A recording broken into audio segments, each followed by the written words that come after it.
প্রত্যেকদিন পিটান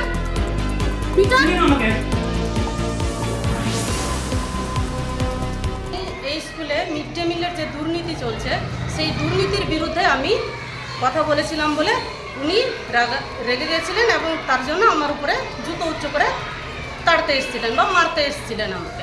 কি mid day মিলের দুর্নীতিটা কি মিড ডে মিলের দুর্নীতিটা হচ্ছে এটাই, সঠিক মেনু মেনে এখানে রান্না করা হয় না।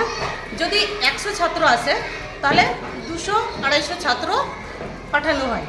এইরকমভাবে মিড ডে মিলের দুর্নীতি চলছে। আর সবজিপাতি কোনো দিন নিয়ে আসা হয় না, প্রত্যেক দিন আলু সোয়াবিন যেটা মেনুর মধ্যে প্রত্যেক দিন নয়, বিভিন্ন দিন বিভিন্ন ধরনের সবজিপাতি দেওয়ার নিয়ম আছে।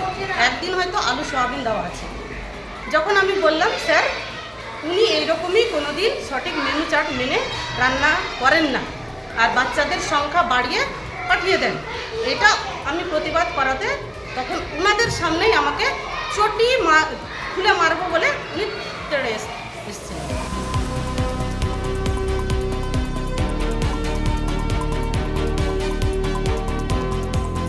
উল্টো পাল্টা কথা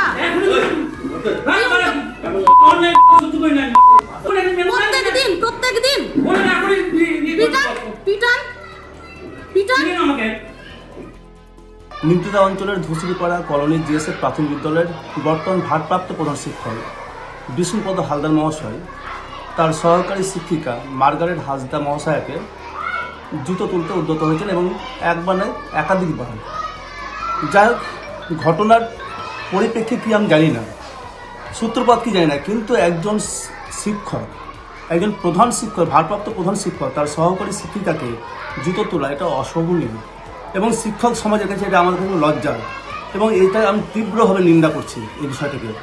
আমি ছিলাম, অবশ্যই ছিলাম। তো আমাদের যে টিআইসি বিষ্ণুপদ হালদার আছে, যে ব্যবহারটা করেছে এখানে, যে ম্যাডাম ছিল 17 বছরের সিনিয়র, ওর সঙ্গেই যে ঘটনা করেছে এটা খুবই নিন্দনীয় ঘটনা। এটা করা ঠিক হয়নি।